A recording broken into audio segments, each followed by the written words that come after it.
आज हम आपको बताने वाले हैं SCS और MI यानी हार्ट अटैक के विषय में। हार्ट अटैक कैसे आ जाता है, हार्ट फेलियर कैसे होता है, किसी का हृदय काम करना कैसे बंद करता है, वो चीज़ें हम सीखेंगे।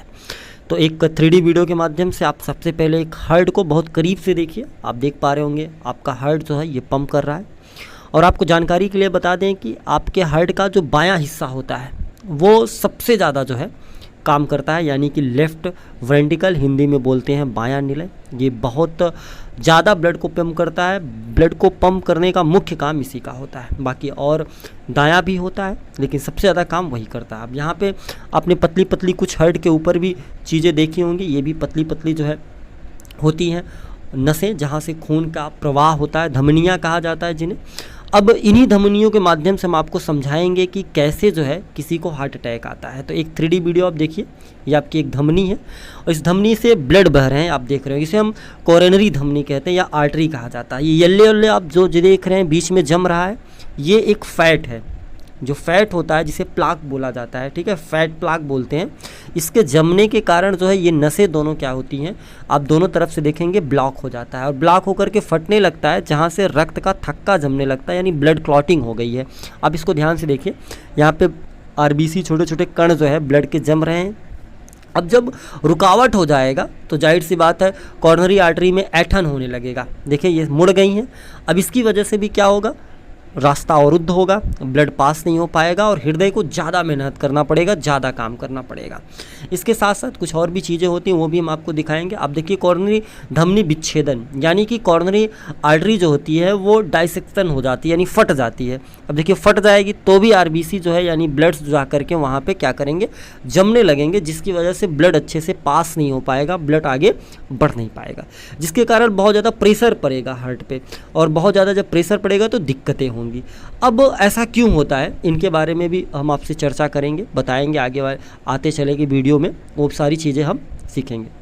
सबसे पहले आपको हम बता दें लक्षण क्या होते हैं, कैसे आपको पता चलेगा कि आपको दिक्कत है। सबसे पहला तो सीने में दर्द होना, एंजाइना इसे कहते हैं। अगर कंटिन्यू सीने में बार बार दर्द हो रहा है तो समझिए आपको दिक्कत हो सकती है, आपकी धमनी में कोई प्रॉब्लम हो सकती है। और भी लक्षण हैं, उस पर भी आपसे चर्चा करी जाएगी। जैसे लक्षणों में अगर हम आपको बता दें, सीने के ऊपरी भागों में जिसे अस्थिर अंजाइना कहते हैं, ठीक है, वहाँ पे जलन होना और ये जलन का धीरे धीरे जो है आगे बढ़ जाना, पूरे सीने में, छाती में बहुत ज़्यादा दर्द करना।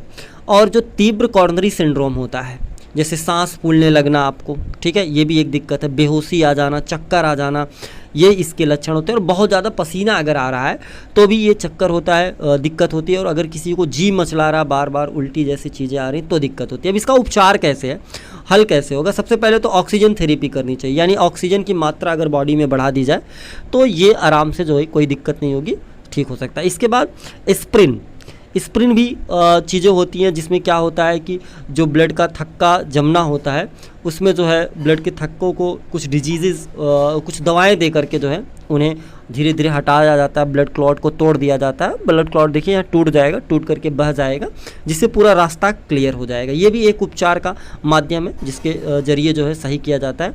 इसके अलावा आप देखेंगे बीटा ब्लॉकर्स जो होते हैं, दवा दे करके इनको भी पूरी तरह से क्लियर करा दिया जाता है, पूरा क्लियर हो जाता है। ये भी एक जरिया है। और एक जरिया होता है सर्जरी करना, ठीक है। और सर्जरी में क्या होता है कि एक बलून टाइप का होता है कुछ, अभी आप वीडियो में आप दिखाइएगा, हम आपको दिखाते हैं। देखिए अब इसमें हम जो है एक बलून डालेंगे और बलून डाल करके धमनी में ले जाकर उसको फुला देंगे। अब देखिए ये फूलेगा, इसको जब फुला देंगे तो जो ये हमारे पास फैट प्लैक था ये पूरी तरह से फूल जाएगा और ये उसको बलून को बाहर निकाल के एक जाली नुमा जो है स्टैंड जिसको बोलते हैं वो उसी धमनी में छोड़ दिया जाएगा, जिससे पूरा वो फूल जाएगा और अच्छे तरीके से ब्लड क्या होगा वो पास हो जाएगा। और एक अंतिम है कि जिसे कॉर्नरी धमनी बाईपास ग्राफ्टिंग कहते हैं, जिसे बाईपास सर्जरी कही जाती है।